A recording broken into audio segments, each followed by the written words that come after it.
SCP-106. Object Class Keter. Special Containment Procedures. Revision 11-8. No physical interaction with the SCP is allowed at any time.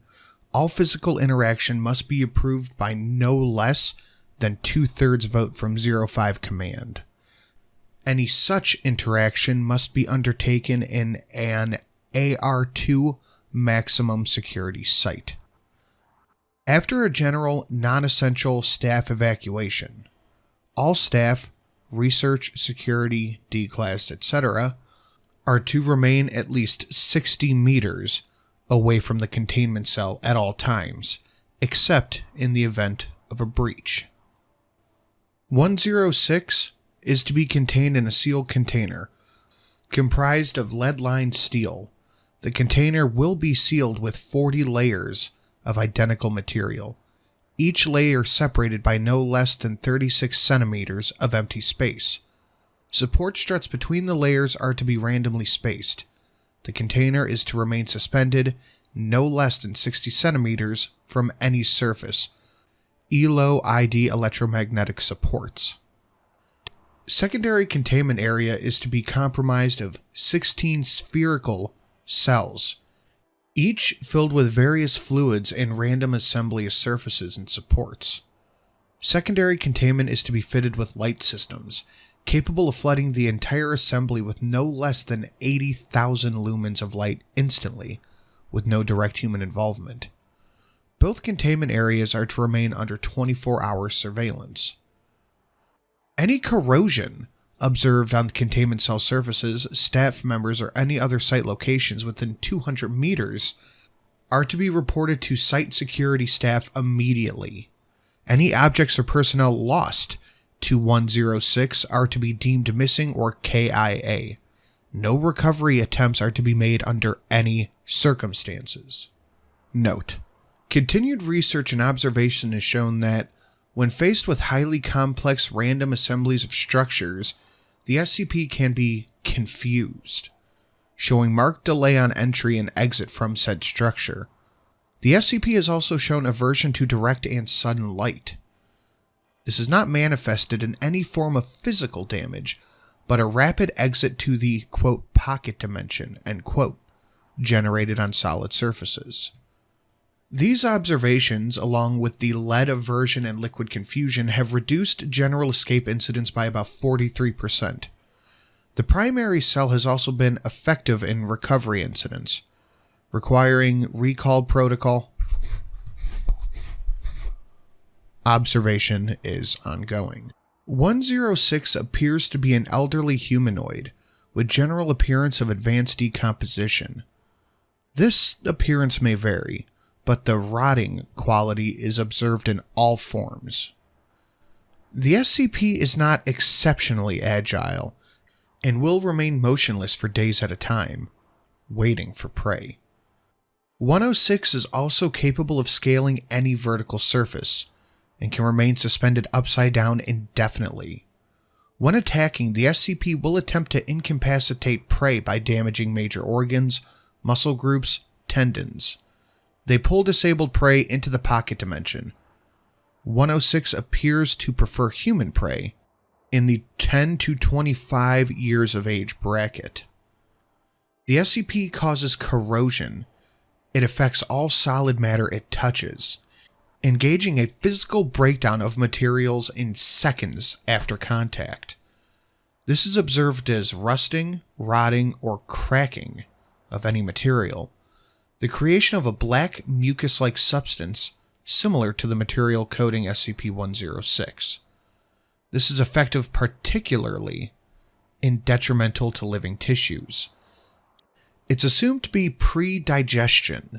Corrosion continues for 6 hours after contact, after which the effect appears to burn out. 106 is capable of passing through solid matter, leaving behind a large patch of its corrosive mucus. It's able to vanish inside of solid matter, entering what is presumed to be a form of the pocket dimension. The SCP is then able to exit the dimension from any point connected to the initial entry point. Examples: entering the inner wall of a room and exiting through the outer wall. Entering a wall, exiting from the ceiling. It is unknown if this is the point of origin for SCP-106 or a simple layer created by the SCP. Limited observation of this pocket dimension has shown that it's comprised of mostly halls and rooms with entry. Activity can continue for days, with some subjected individuals being released for the express purpose of hunting and recapture. Addendum: SCP Review Notes. Due to the exceedingly difficult to contain nature of the SCP-106 is to be reviewed every 3 months, or during a post-breach incident. Physical restraints are impossible, and direct physical damage appears to have no effect on 106. Current SCP, as of, revolves around basic observation and immediate response. Previous, more proactive special containment procedures have been recalled due to the events of breaches. And notes on behavior. 106 appears to go through long periods of dormancy, in which it will remain completely motionless for up to 3 months. The cause for this is unknown. However, it has been shown that this appears to be used as a lulling tactic.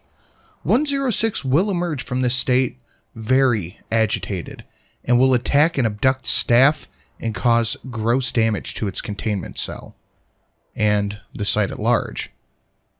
Recall Protocol. The SCP appears to hunt and attack based on desire, not hunger. SCP-106 will attack and collect multiple prey items during a hunt and behavior event, keeping many alive in the pocket dimension for extended periods of time. 106 has no determinable limit and appears to collect a random number of prey during the hunt event. The inner dimension accessed by 106 appears to only be accessible by the SCP. Recording and transmission devices shown still operate inside this dimension, though recording and transmissions are very degraded. It appears that the SCP will play with its captured prey. It appears to have full control of time, space, and perception inside this dimension. Recall Protocol. In the event of a breach by SCP-106, a human within 10 to 25 years age bracket will be prepped for recall. With the compromised containment cell being replaced and restored for use, when a cell is ready, they will lure the subject with injured, preferably via the breakage of a long bone, such as the femur, or severing of a major tendon, such as the Achilles. The lure subject will then be placed in the prepped cell, and the sound emitted by said subject will be transmitted over the site public address system. 106 will typically begin to gravitate toward the subject within 10 to 15 minutes after hearing it. Should 106 not respond to the initial broadcast, additional physical trauma will be administered to the lower subject at 20-minute intervals until the SCP responds. Major lure subjects may be used in the case of major breach events. 106 will typically enter a dormant state after finishing with the lured subject. Doctor's notes.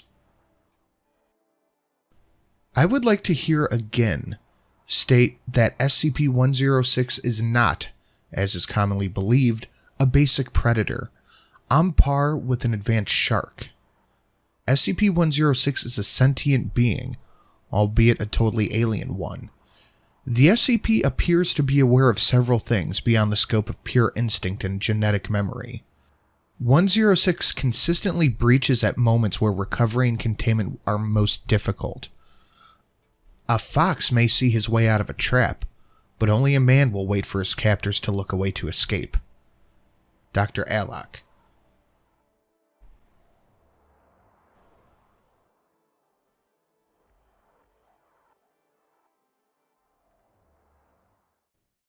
Guys, I hope you liked this one. There's a couple of little stories attached to it, but I didn't think they were particularly good. But they are on the SCP page if you want to go take a look at them. Thank you for listening. Sorry, a lot of stuff happened in the past month, and I haven't really had too much time to gather my thoughts. But thank you for listening. Please leave a like, a share, and all that stuff. Please consider becoming a patron, as this channel is still demonetized, and I really don't know what to do. But thank you. Have a good day.